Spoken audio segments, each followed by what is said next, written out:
Hello, everybody, and welcome to the Painted in Color podcast. I'm co-host Lauren Brown, joined by co-host Mia Araujo, and today we're going to talk about conventions post-COVID and our experiences, going to conventions. So recently, I actually just attended A-Kon in Dallas, Texas, actually in Irving, Texas, and it was my first convention in about 2 years, ever since 2020. As I'm sure many people have known, conventions have been shut down since the pandemic had started. And I had a big slate of cons planned and had to obviously cancel all of them because conventions were no longer on the plate. Now that, we're not really in a post-COVID environment yet because COVID ain't over by any means, but I wanted to talk about my experiences with what conventions are like now that, COVID has been here and we're just surviving with it. So that's what we're going to discuss today. So Mia, how are you doing? I guess it's going to be kind of like a moderator / question situation since I'm the convention person today. Yeah, because I haven't gone back since, so I'm really curious to hear how it went for you and what were like the main differences that you noticed, if there were any. Yeah, like I think it was interesting because it didn't actually feel very different. There was still a pretty good amount of attendees. And if anybody doesn't know, A-Kon is an anime convention in Dallas. That's one of the biggest anime conventions, or I guess, no, actually one of the oldest anime conventions in the country. And so the attendance has usually been around 35,000 people every year. And I feel like it was probably around those numbers again this year, if not just maybe a little bit smaller, but it still seemed like there was a lot of people. So I was just in normal artist alley vending, like I usually do. And it was funny because like just preparing for the convention alone, I had to really get back into the swing of things and kind of like refresh myself on what it felt like to be that social for that long. Especially after not having used my, selling skills for over 2 years. Like it's just been a long time. But overall, the experience was actually really similar to how it used to feel. And my final performance actually did way better than the last A-Kon I had gone to. So I think that like overall, because people are more willing to, like, they haven't come out for conventions in a while, they have more saved up. And so they were more willing to spend money. And, like, I feel like it was like very similar in that way to previous conventions. The difference is obviously being, the mask mandates and if there was any like distancing rules. There were no distancing rules. Everybody was pretty packed close together. Most people were wearing masks. Not everybody was, even though the con did have a mask mandate. So that was a thing. And I think just like having to have that experience and extra stress of just like wanting to protect myself and making sure that I was like safe and okay was the additional factor, I think, at A-Kon. So like that was like kind of the overall like very general perception, and we can get into more like details and stuff as we go into this talk a little bit more.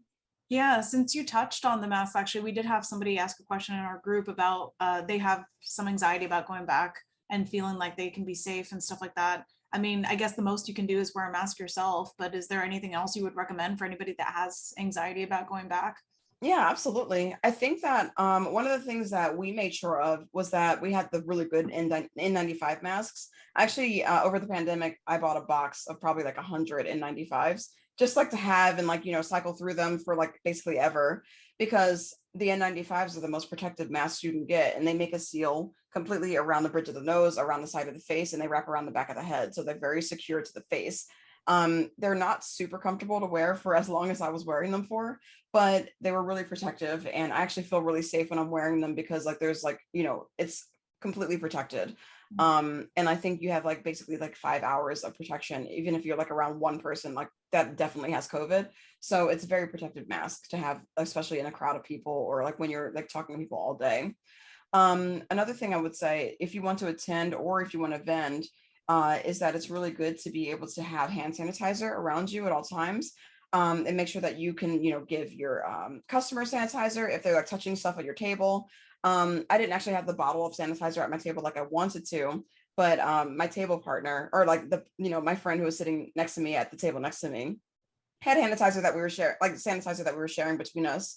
And that enabled us to, make sure that our hands were clean if we had to eat or if we had to like touch our face for anything, we had that extra layer of protection. So I think that we were very cognizant of making sure that we were, safe at our table, and that we weren't, in a big audience without our masks on, because, whenever I had to go to the bathroom or go buy stuff at the artist alley, it was really crowded, and I really would not have felt safe if it didn't have that really protective mask. But I think making sure that you have your equipment prepared in advance and ahead of time. And also, for somebody like me who tends to forget to bring things, I always make sure that I have an extra mask in my bag, an extra mask in my, my tote bag that I bring with all my stuff in it. I just make sure that this fail safe, so that I'm always have like my layer of protection wherever I go. So my mask and sanitizer always comes with me.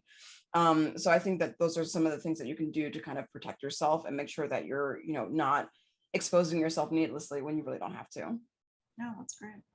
I'm like, also in the chat, I'm curious if there's anybody who like has other techniques for protecting themselves that I haven't listed or haven't thought of. Please feel free to share those things. So I would love to hear it. Yeah, definitely.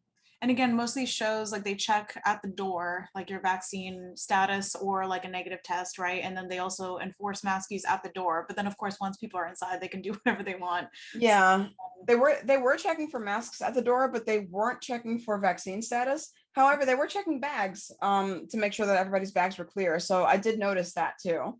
They're making sure that people are safe and not bringing things in that they can't, bring in.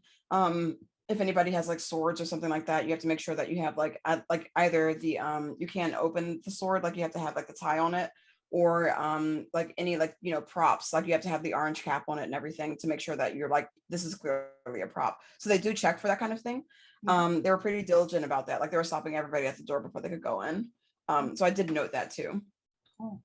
Yeah, I hadn't seen that before at A-Kon, no matter how big it was. So I'm kind of glad that there's that extra layer of protection, at least not in COVID related stuff, but just like protection related stuff. Absolutely. Yeah. Yeah.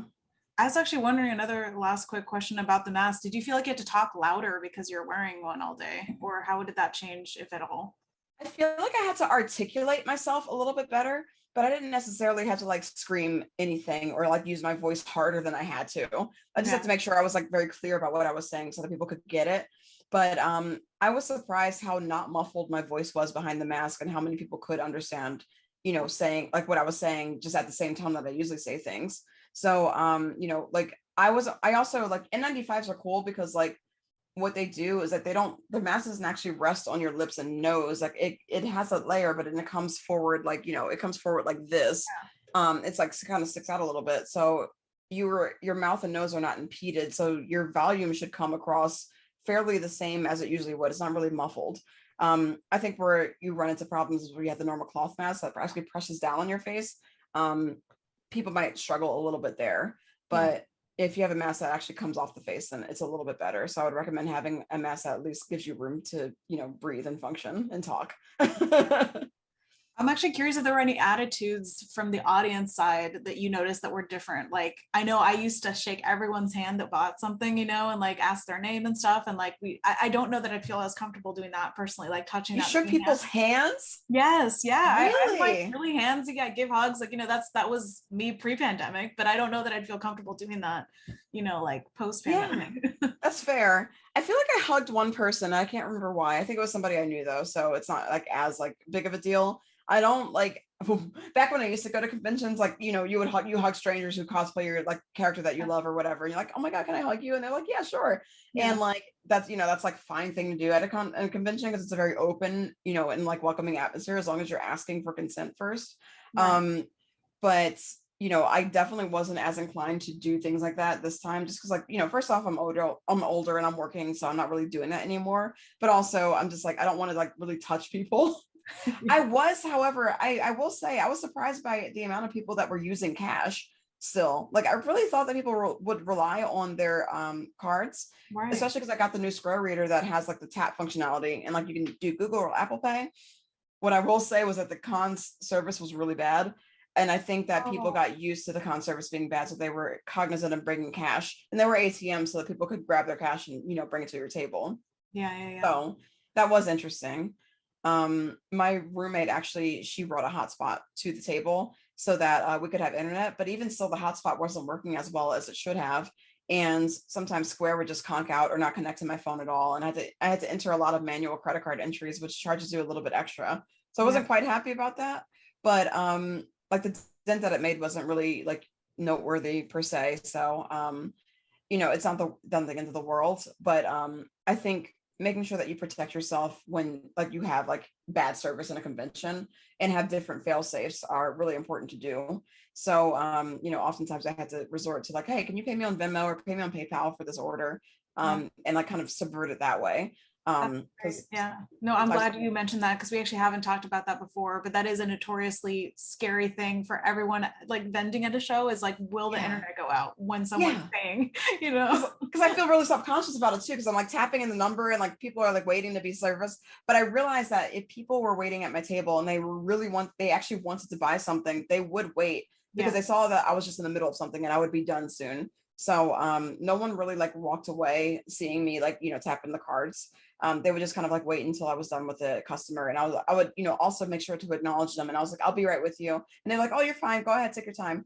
And so, they were very polite about it and understanding. So, but I was just surprised by, I think the cash was a necessity, but Mhm. touching a bunch of cash too, like I was sanitizing a lot because Yeah. cash is really disgusting. And I was happy to receive it. But at the same time, like I was just very aware of like my hands and like, what I had touched most recently before I wanted to eat or drink anything. So just have to be careful about that kind of stuff. Yeah, yeah. And I'm glad you mentioned that about having a backup, like pay me on Venmo or PayPal or something, like just be prepared for whatever might Hmm. happen. That's great. Yeah. Yeah, next time I go to a con, I'm definitely going to have a QR code so that's like easier for people. So like basically like I'm not relying on just my phone to complete the transaction. They can complete their transaction on their phone. If they have a better service, Yeah. then they are not going to experience the barriers that come with my own phone. If I'm the only one routing orders, it's more difficult for me to do that. So I think I definitely wanted to do that QR code this time. I just ran out of time, so I didn't bring one. But That's a great point. Yeah. yeah, but overall the attitudes were really fine. Like nobody really kind of like went like cross any boundaries or barriers with me. Like they weren't like people weren't too touchy feely about like, trying to like reach out to me or like touch like my hand or anything. Like they just like wanted to look at the merch and then ask me for things and it was all fine. So I didn't really have any issues with that, which is fortunate. Yeah. You did mention in the chat for the previous episode that people were taking more pictures of your business cards rather than taking them. I They thought that was really were. interesting. Yeah. Yeah, they were. It was so interesting. I think that people are just more like as like we go along in this, this the very digital world, people are much more inclined to just use their phones for Mhm. everything. And so I kind of like, I realized that like I really should be like capitalizing on the fact that they are just like okay with taking pictures of everything or just using their phones to patch in or pay me or whatever they need to do.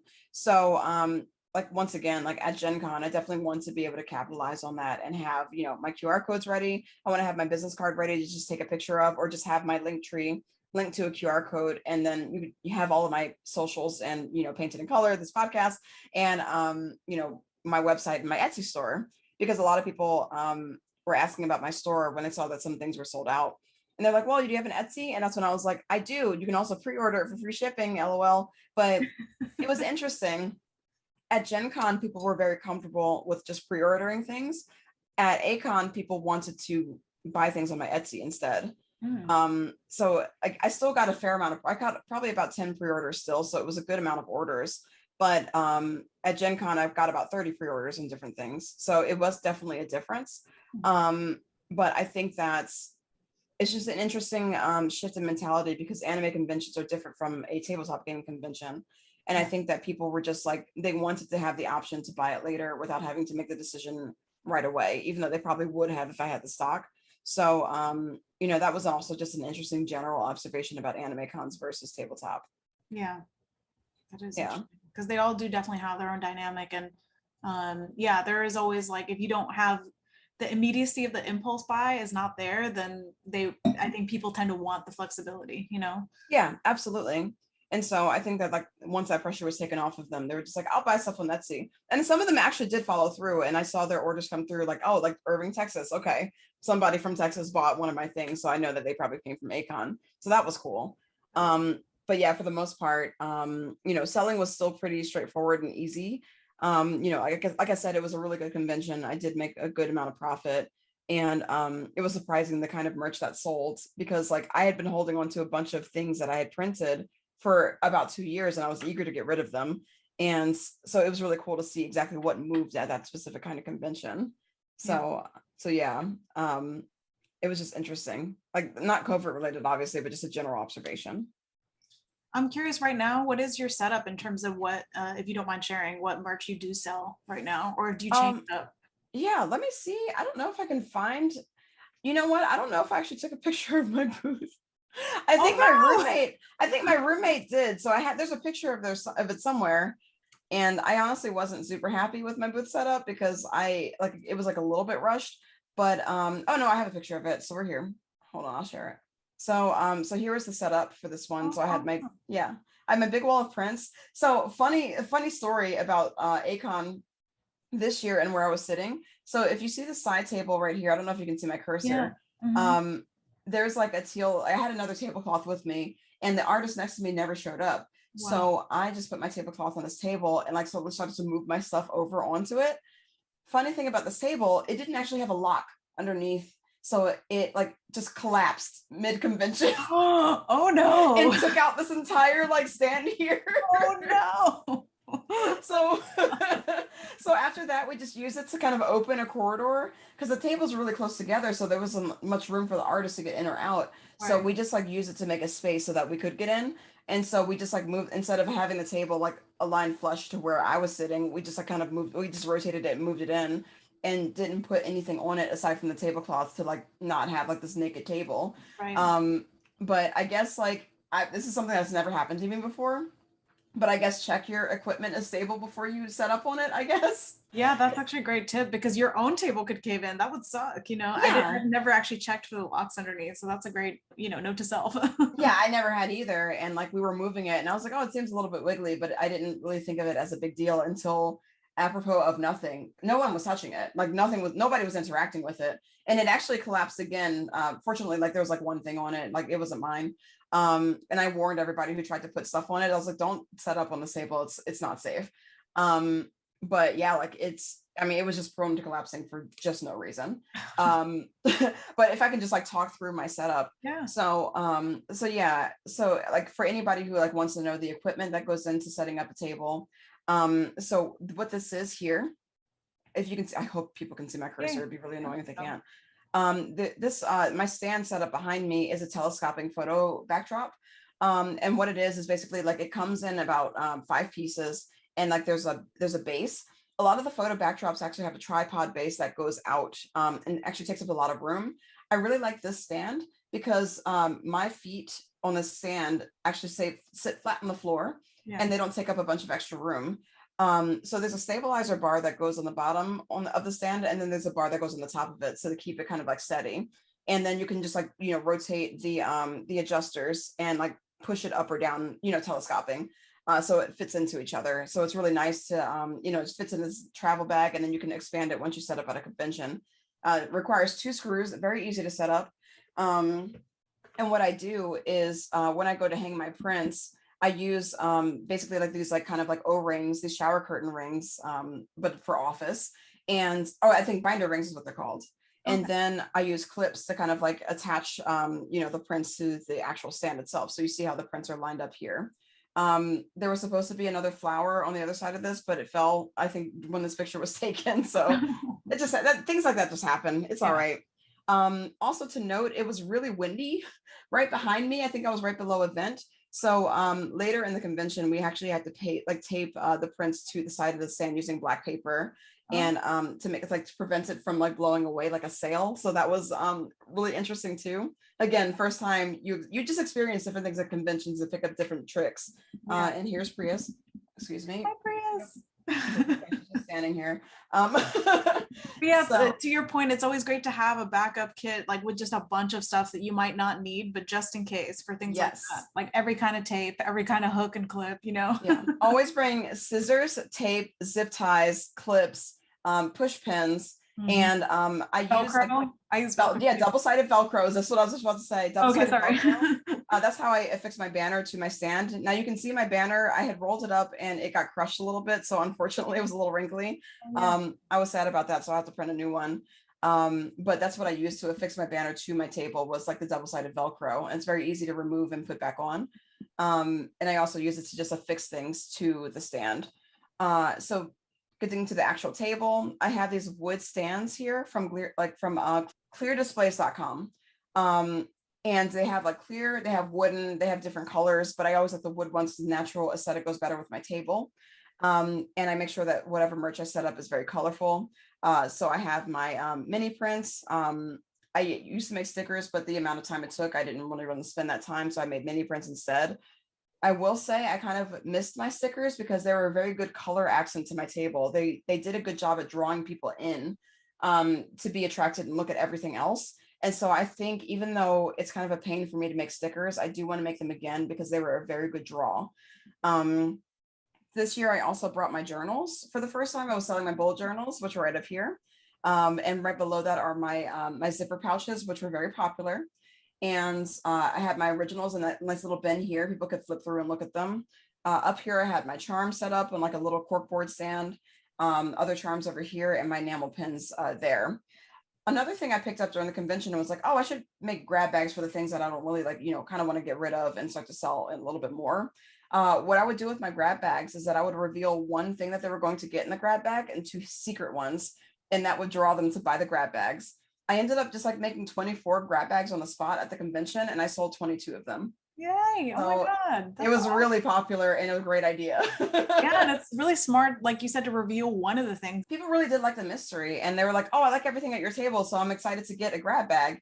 And it was just a really unexpected avenue of profit. So that was a really nice, little thing. And it was mostly just charms that I wanted to discontinue anyway, but people still want to buy them, but I just want to move on from making that merch and make different merch. Like nothing is really bad at my table. It's just like, I just want to discontinue this. And so that's a good way to discontinue things that you might be left with extras of. And like, you just like want to be able to move, but if people still like to buy them, then that's a good way to get them to people's hands. And I think that was just like really fun idea to do. But yeah, overall, my table is just like, my color aesthetic is generally very consistent. Like obviously I have my teal and my soft kind of pastel colors. My prints kind of reflect that aesthetic, and so do my all my merch and my charms. So having a table with a nice like cohesive color aesthetic is really helpful for getting people to look at it and be drawn to it. So overall, this convention was a really good success for me. And at first I thought that it was just going to be a general testing ground, but I realized that it was actually a really like solid con that I do want to attend again next year. Awesome. So that's essentially like my tabling report for A-Kon. Yay! In general. That was awesome. Thanks for sharing that. Yeah, no problem. So another thing that I had picked up on when I went to A-Kon was the fact that I wanted to be able to really effectively track my inventory. I'm always really bad at tracking what I sell as I'm selling it, just because like, especially when it gets busy, you kind of get like really flustered and you just like, I'm just going to push things and sell. And then you don't have time to catch up, and then you forgot what you sold. What I did was painstakingly put every bit of my inventory in Square and would track all of my sales, whether they were cash or card. You can like mark your inventory. You can show like, what price they're at. You can ascribe discounts to them. So like, for example, I have many discounts for my merch, like say buy 2 charms for, 18, where like each of them are worth $10 each. So $2 off for your charms. You can put discounts in Square that say discounts, minus $2, and add that to your transaction. So you can actually apply that. And that's a really good way to kind of keep track of your inventory, keep track of the discounts you're applying, but also like be able to track your merch as you're selling it to know that, like what stock you have left over without having to manually write it down and track all of these pieces. It just makes it a lot easier. And it was like worth the effort up front because I can use it for every future convention. Would definitely recommend that. Yeah. So yeah, I've definitely done the Square inventory, but I didn't know you could mark the cash sales through Square as well. Yes, you can. Yeah, when you go to checkout on Square, there's an option to say, is it credit card, is it cash, is it gift card, et cetera, et cetera. And so you can record various things. And like when you put in cash, you just put in how much the thing was worth, how much they gave you, and how much change you would have gotten. So it actually accurately tracks the cash that you would have too. And therefore, I mean, you don't have to do, usually you price stuff like on the 5s or the 10s, right? So that you don't have to do singles in terms of change. But if you do, you don't have to do math that way. That's great. Exactly. Yeah, it's really nice. And there was obviously no change involved at all. Like I don't do change, but it's still like useful to be able to have and like know what your tender is, because then they can accurately track your sales and like track the amount that you have made. So I will say that I wasn't 100% perfect with this. There were some things that were incomplete and like some discounts that I realized I didn't put in, and I couldn't double a certain amount of discount. So I want to be able to account for certain things easier. So I would say just like test it out a few times with yourself and see if you can accurately track different kinds of orders, and make sure that you have all the merch that you are bringing inside your Square inventory, and that you can account for taxes. So I did collect tax with credit card purchases, um, and like so making sure that you just communicate with your customers, hey, like this is this after tax, and they usually do not care. If no one complained about tax being recorded, so Yeah. do notice that as well. That will help you actually pay for your taxes, so you have that extra left over. So just know that. Yeah, and that's actually something maybe we can get into in a more like technical episode, but Yes. there's also seller's permits and taxes you have to pay. And like every show has some different requirement, like some of them require insurance. And actually somebody commented on our last episode saying they got surprised, like slapped with $100 insurance bill at the beginning of the Oh, show, like, but without enough, warning. And they were asking, is that normal? Has that happened to you before? Like at the table, they just slap a bill down for n- $100. no, they never have done that like for insurance, but they have given, yeah, they at Otakon, I remember they give you tax forms that you have to fill out and sign. Actually, no, MomoCon they do this. They want to make sure that they record the taxes, like the general sales that you have. They want to record your tax from sales. In Texas, in particular, you have to have a Texas seller's permit in order to be able to sell at a convention there. So you like each state has their own rules. So make sure that you research the rules, make sure that you read your artist alley contract as you're, before you attend, just so you have all your bases covered so that you don't get surprise bills and surprise, like, like people are asking for your tax permit. And if you haven't registered one, for one, if you get there, you wouldn't be able to sell. But I think that's a requirement before you can even pay for your table. Yeah. And that's how it usually, like anytime I've had to pay insurance for a show, it's usually been ahead, like in advance. And I've never shown up at a show and had a surprise bill like that. That's really weird. Yeah, that's never happened to me either. So that's really, I wonder why that was. It sounds like miscommunication and maybe poor planning on the Yeah. convention's part. Yeah. So like I think it's good to be able to kind of prepare for things like that. But again, like reading the contracts thoroughly and seeing like what everything is required will help you be better prepared for if certain things were not communicated. You still knew that were coming. So you Yeah. have that money set aside for that purpose. Exactly. That's exactly what I was going to say. One thing that's similar to that happened to me at one show is the load-in people tried to charge us after the fact without Really? telling us ahead of time. Yeah, and I actually almost went and paid it, and another vendor actually saw me going to the booth and was like, "No, no, no, don't! Like they can't do that. They can't offer to take your stuff in without warning that it's going to be Yes. charged and then charge you after the fact." So just for anybody who's ever in that situation, even if you get a scary bill or have people coming up to you and saying you have to pay this, we loaded your stuff in, if they didn't make that clear ahead of time, then you're Then under it's no not your obligation. responsibility to pay. Exactly. So Mm-hmm. but some Yeah, shady stuff happens like that at smaller shows, so that's definitely, crazy. yeah. So they took your stuff out of your truck and loaded it for you. What did they say when they were like approaching you for it? I mean, I was bringing it because it was like basically like a suitcase or whatever, and I think I had like a bigger box or something that I was wheeling in on a like a hand truck or something, and they're like, Mm-hmm. "Oh, just load it in here. Like we're going that way. Like where are you going?" And I've been to shows like WonderCon, for instance, where that shit's free. It's Yeah. included, It's and same with Gen Con, like load in, load out. It's like you can borrow the equipment or have people help you out, and they don't Yeah. expect payment. It's just part of they are paid by the convention to work. Yeah, exactly. They're employed by the con. Right. And so basically, I thought it was the same old thing. So I was like, oh, yeah, sure, I guess. Like, why not? Like, help me out. And I just went over to my table. And then on the last day of the show, they came around with these forms saying, oh, this was like 50 pounds or so. No, they were saying my stuff was 100 pounds. And I was like, there's no way, because What?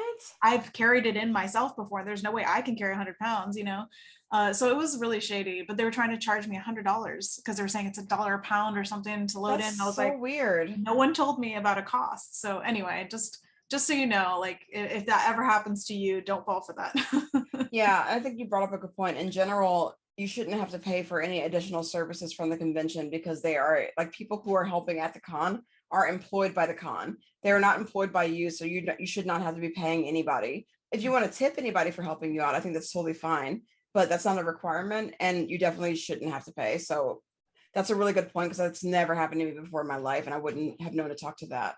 So yeah, like if anybody, for anybody listening, again, like Mia said, if there's anybody who tries to get like caught with like hidden fees or things like that, know that you can always argue that case and try to, make sure that you know what kind of like what's legal and what's not legal, at least have a general sense of it, so Yeah. that people can't take advantage of you, because oftentimes they will try. And conventions can be wrong too. Like even the official staff can be wrong about what they're trying to charge you. So make sure that you're paying the correct amount up front and that you know what you're supposed to have paid before you go in. And like if you don't understand anything, people, it's their job to explain it to you because it's your money. So Yeah. it's very important that you protect your money. Right. But reach out to your community, get involved in those groups that Lauren shared a couple weeks ago, on like artist alleys and stuff, like on Facebook, and just read the comments. Even if you don't participate, just like read through other people's experiences of shows and kind of familiarize yourself with what's normal and what's not. And so you know what to expect, at least, because I went into my first show not really knowing that much in terms of the experience itself and all this Mm-hmm. stuff. So a lot of it is trial and error, but those resources are out there for you, and people are really willing to share, like us too, willing to share what we've gone through so that you Yeah. don't have to suffer through it. Yeah, absolutely. So I think that, yeah, once again, like on those Facebook groups like Artist Alley Network International, it's very easy to search any terms like, oh, like I need to know more about taxes. I wonder how these other artists have dealt with it. You can just search the term taxes in the group and you'll find all the posts relevant to taxes. So things like that are good for that kind of resource of information. So I would definitely recommend it. Um, so yeah, I'm trying to think what else notable happened at the convention. Um, I think in general, yeah, it was just a good experience. I think also, like you said about having a community, Mia, befriend your fellow artist neighbors around you when you're doing your con, because they can look out for you. Exactly what just happened to you, where they called it out, like don't pay for that. Like you shouldn't have to pay for that. Having like that community of people who are all selling, together with you, even if you're shy about reaching, out to them and like talking to them, I think it's a really good resource to have because they might have more experiences that they can share with you and vice versa. They can look after you, they can help watch your table. If they have a table partner, they can bring you food, snacks, make sure you go take a bathroom break.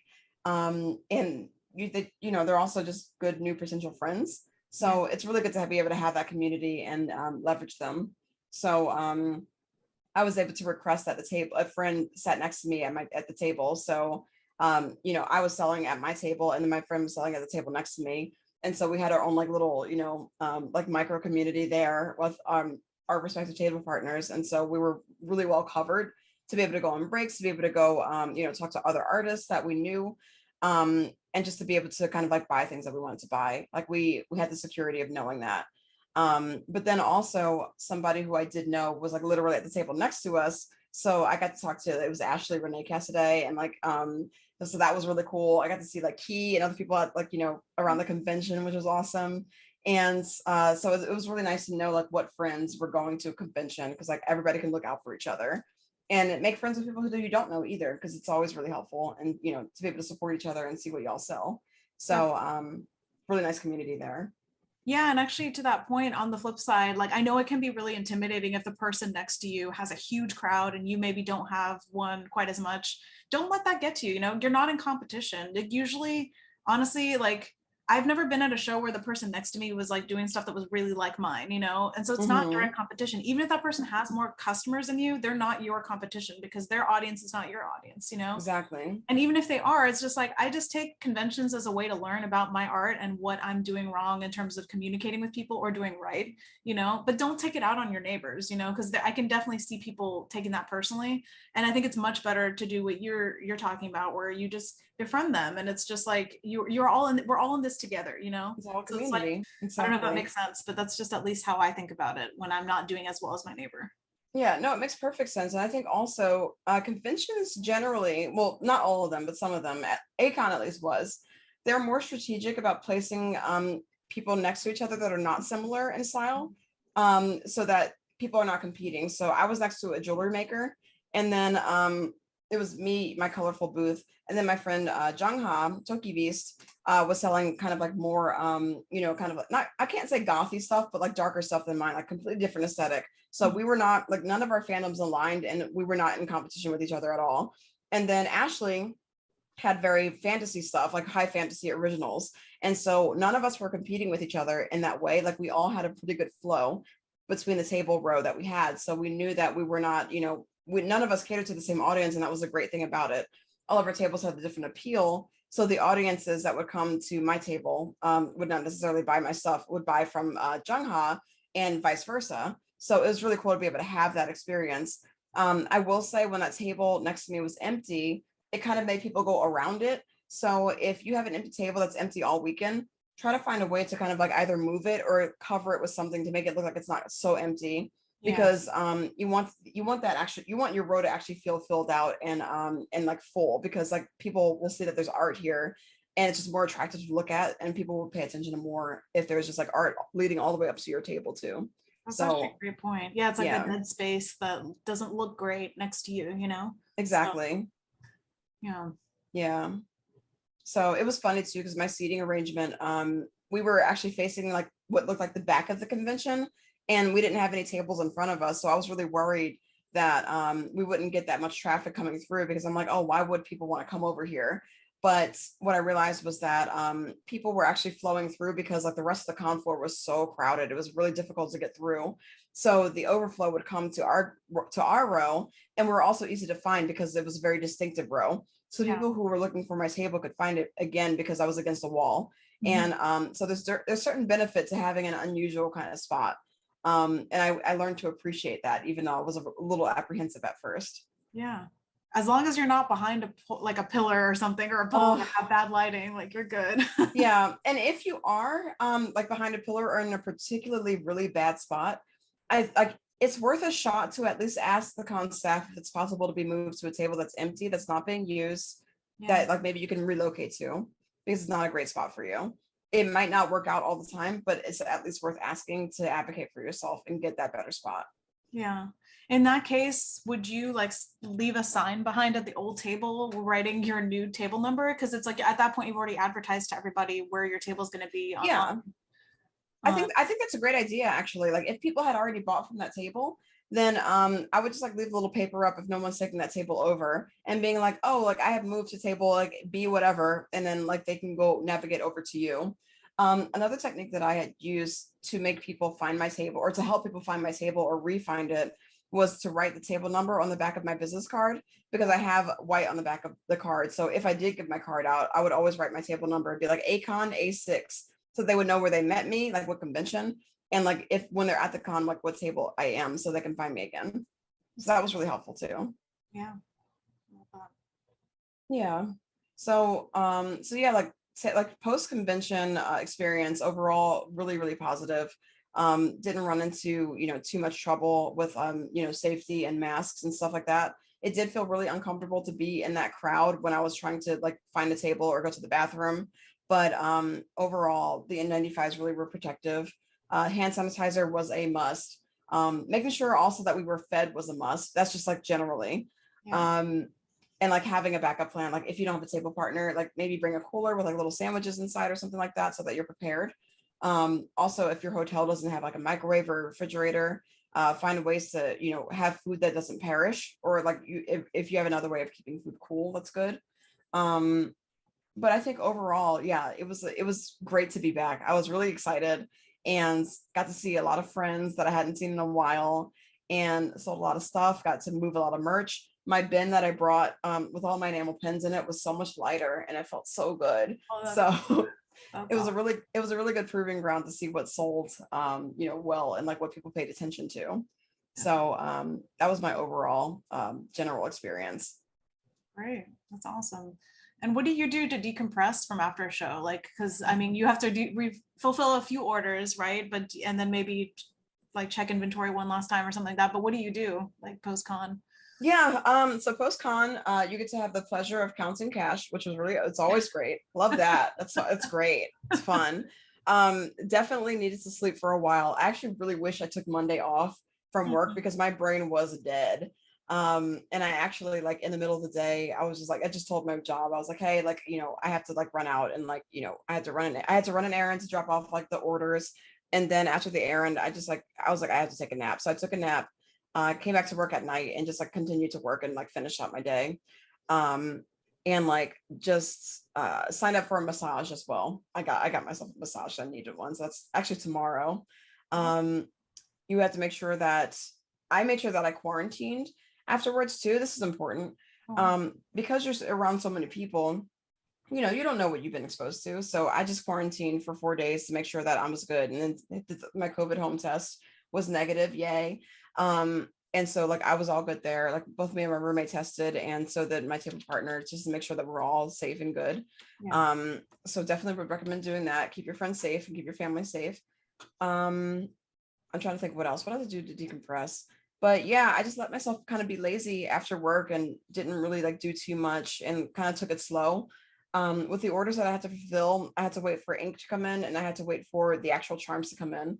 Sad thing about A-Kon was that I had a charm order come in Tuesday after the con was over. Oh no. Yeah. But like for the pre-orders, I told people that I was like, yeah, like my charms are literally on their way to my house, but they just missed the con. And so people were like, they felt comfortable with that. They were just concerned about getting it, fairly quickly. So I was able to get my charms on Tuesday. I sent everything out on Wednesday, and like Wednesday to Friday, basically.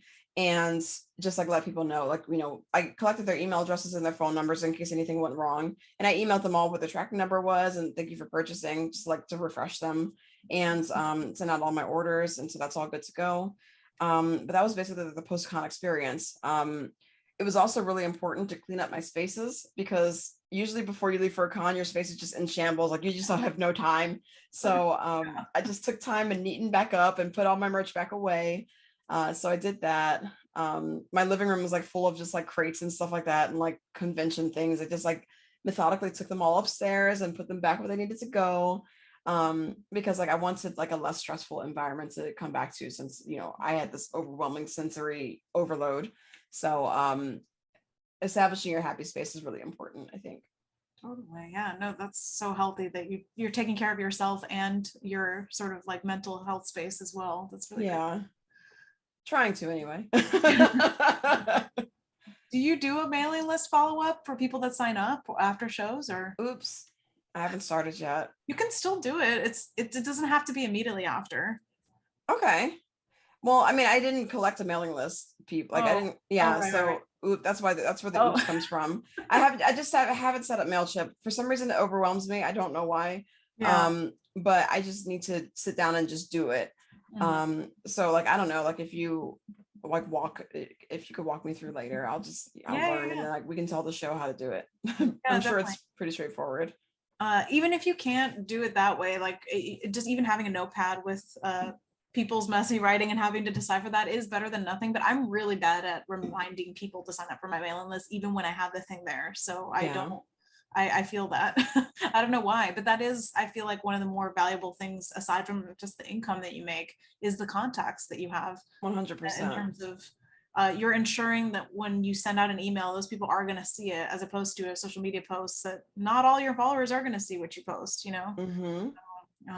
But yeah, it's definitely a lesson I need to learn. I was just curious. Yeah.